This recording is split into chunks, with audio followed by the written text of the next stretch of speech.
drugs for the urinary system.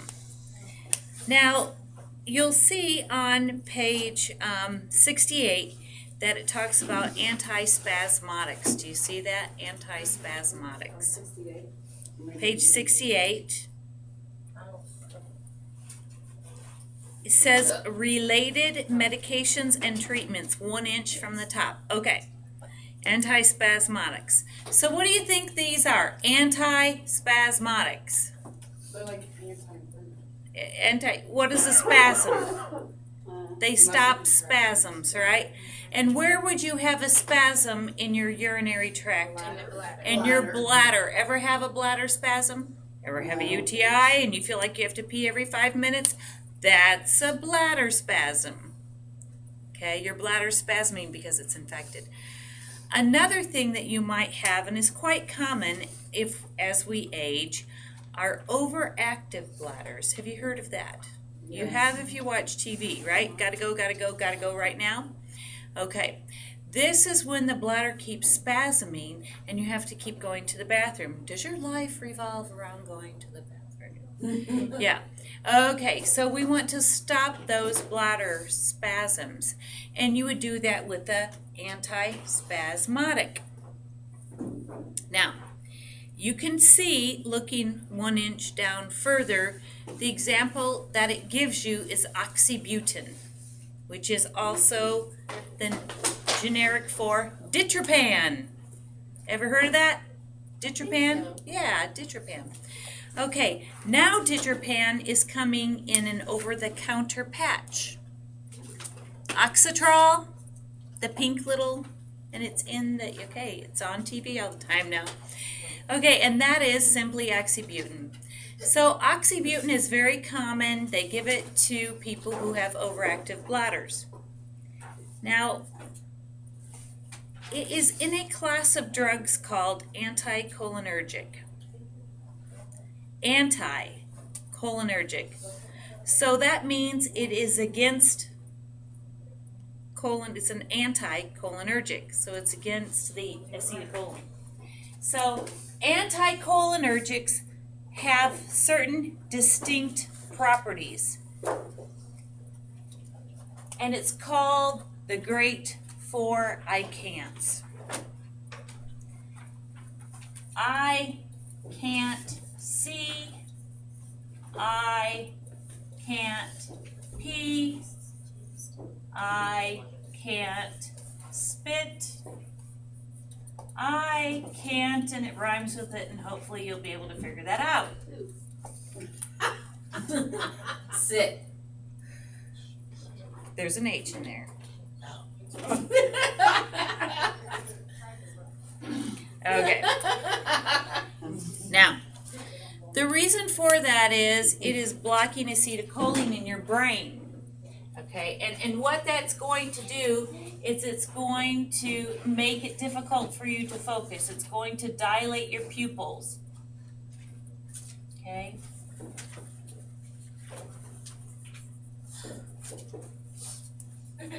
It's going to cause you to have urinary retention.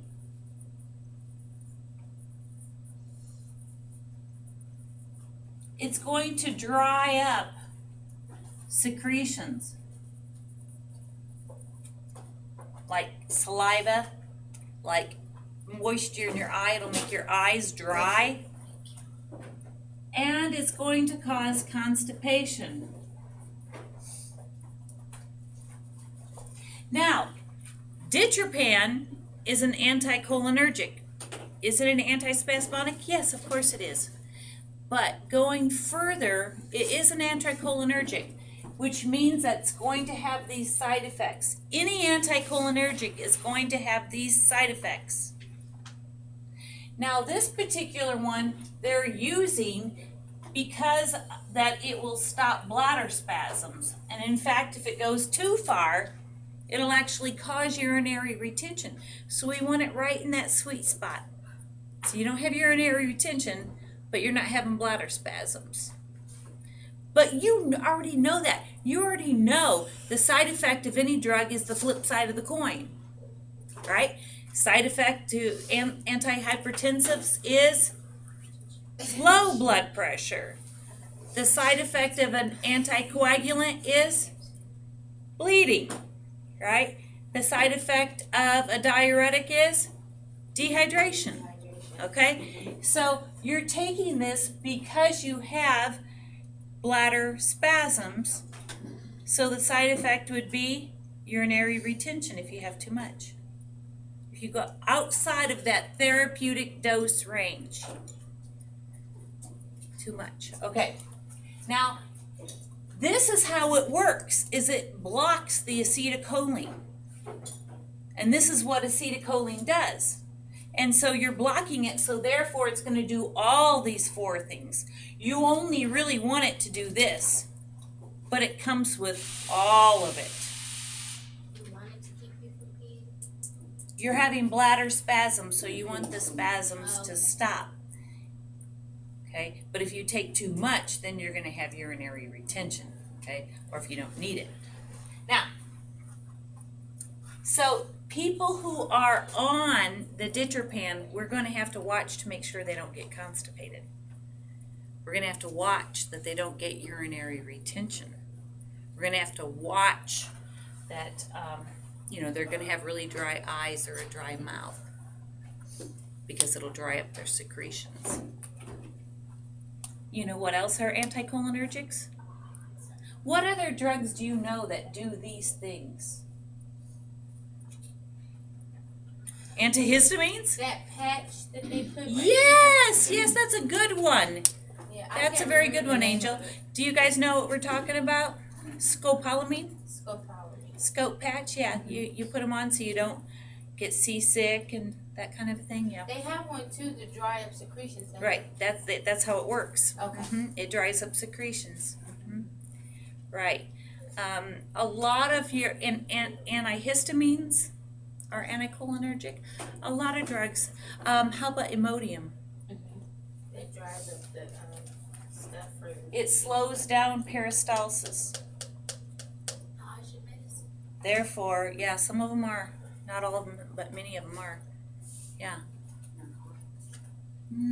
Some are. That medicine that The eye doctor Yeah, puts yeah. in your eye, yes. You know what that's called? Dilate, Atropine. what's it called? Atropine. Atropine. Yep. These are anticholinergics, okay? All right. So that's how that works. And that drug, I want you to know. So it's going to be antispasmodic, and the one I want you to know is the oxybutynin. All right, now your cholinergics are going to do the opposite.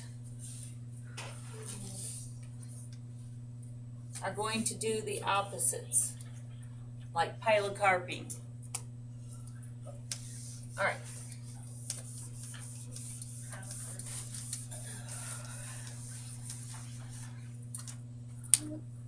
Okay, now we're going to move on to your cholinergic. Do you see underneath anticholinergic? It says cholinergic, or under your antispasmodic, which is an anticholinergic, by the way. And so underneath your antispasmodic, it says cholinergic. So this would be the opposite. So here, these drugs help stimulate bladder emptying. They stimulate the bladder to contract. They make your bladder contract. Why would you want that? Yes, Have you ever had been in the hospital and maybe had surgery or had a procedure done, and before you go home, they ask you a question. They always say, "Have you peed yet?" That's right. And if you say no, after a while, they will give you yes. Yes, they give you uracoline. And uracoline is the opposite of the antispasmodic. So it's going to stimulate bladder contractions so that you will pee. Okay? So that's the one you need to know, the bethanechol, the uracoline there. The next one, estrogen replacement. Do you see that one? Right underneath it. Estrogen is a female hormone. I think everybody knows that? Yes. Okay. All right. And we use it in postmenopausal women to help with the urethral mucosal. What does that mean? The urinary meatus, where you pee. Without estrogen, your whole vaginal area gets dry. That allows the bacteria to get right up in there. And as we age, that bladder kind of pulls, babies' birthdays and gravity, it kind of pulls down. And so there's not much room between the outside of your body and your bladder. And so it doesn't take far for that bacteria to travel to get up into your bladder to cause infection. All right. So giving estrogen cream is just a little cream that they put there, and that will help replace some of that urethral mucosal. All right. Moving down, number 4, do you see that?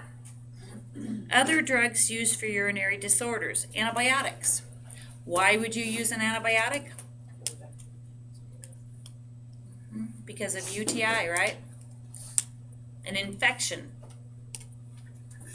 Now, if you have an infection in your kidneys, that's nephritis. If you have an infection in your bladder, cystitis. The general term is UTI. Yeah. Okay. All right. I want you to look under urinary anti-infectives. Do you see that? Okay, related medications. I want to draw your attention to macrodantin and macrobid. Do you see that? Very common. You will see this. You will see these used all the time. Are they the same thing? Macrobid and macrodantin. And it says causes GI upset and may turn the urine rust brown. Some others actually turn the urine kind of a blue-green. Uracid turns your urine blue-green. A lot of the drugs we use to treat urinary tract infections can cause the urine to turn a weird color. So what do you think we should do? You should tell them so they don't think they're dying. Oh my God, my urine looks like coffee. Or it looks like the water of the Caribbean. That ain't right. Yeah. So warn them. Make sure you warn them.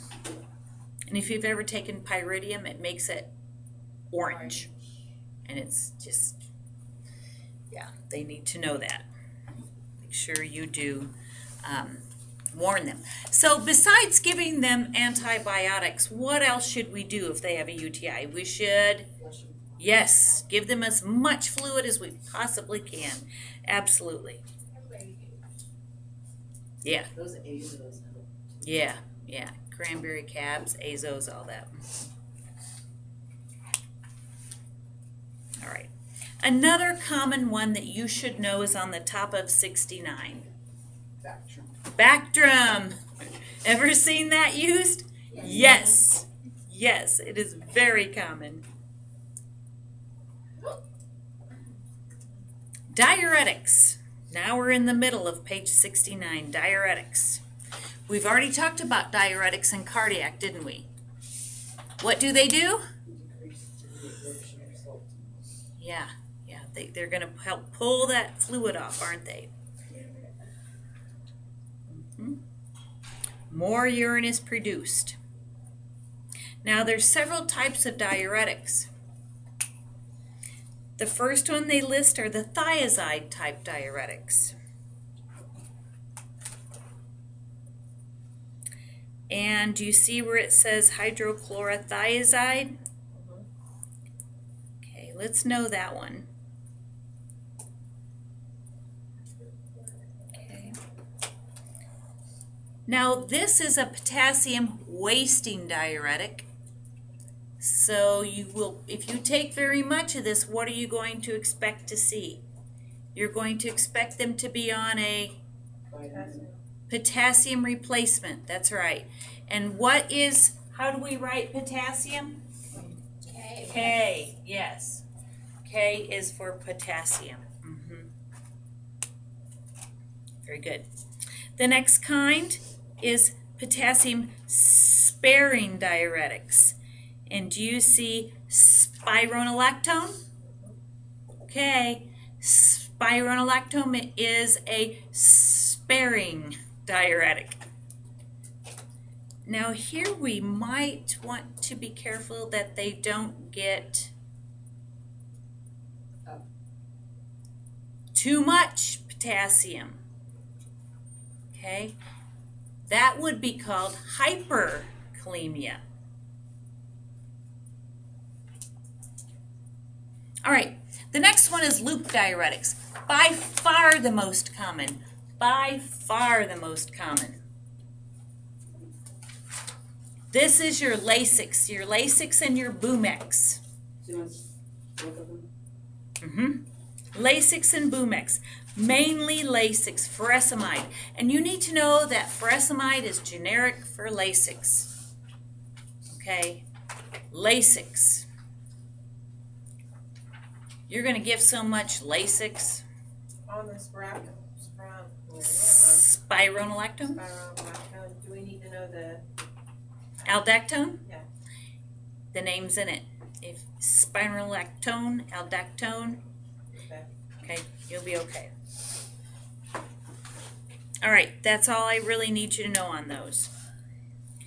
All of those I gave you are potassium wasting except for the potassium sparing diuretic, which is spironolactone. So Lasix are. It's wasting, it's very wasting. And if you're on very much Lasix at all, you're going to be on potassium. Now, if you're just on 10 milligrams a day and you really dig bananas or oranges or something, we're not too worried. It's when you get up to the 40 milligrams a day, or you better be looking for that potassium because they're going to need it.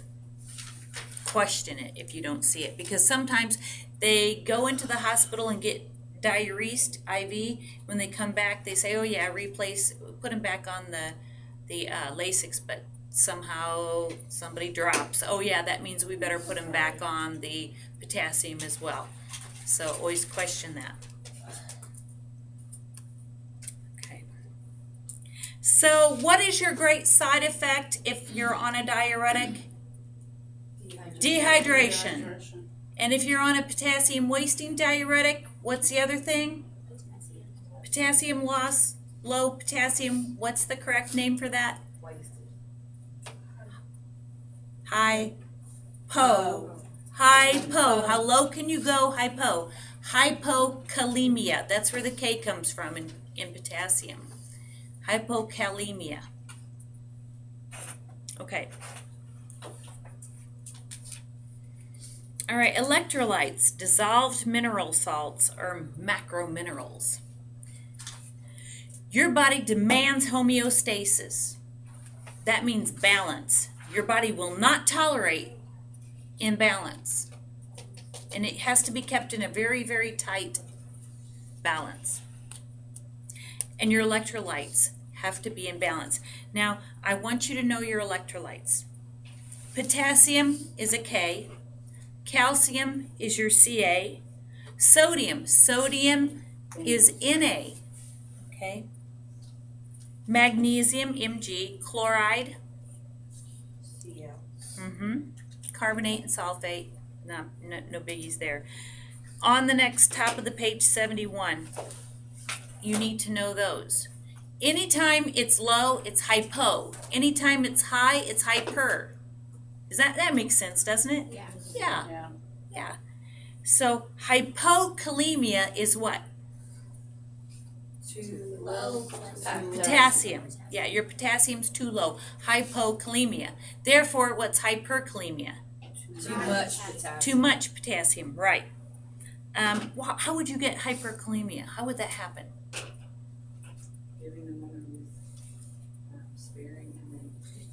Yeah, well, if they are switched from Lasix to spironolactone and somebody forgot to stop their potassium. Or what if they're on 40 milligrams of Lasix and 40 of potassium, and then They have a banana.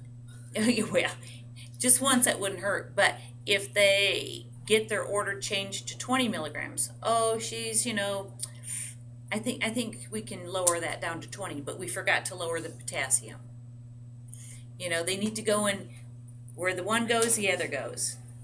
If not, there better be a lab reason for it, or we better be drawing lab to make sure it's okay. All right. How about hyponatremia? Too little Sodium. Sodium's Na, so natremia must be sodium. Hypo, too low. So your sodium's too low. Common thing in the elderly is that we see sodium too low. Hypernatremia, too high. How about calcemia? Calcium, yeah. So hypo would be too low, hyper would be too high. Yeah, very good. And the body demands homeostasis. It's going to force it to stay in balance. Okay.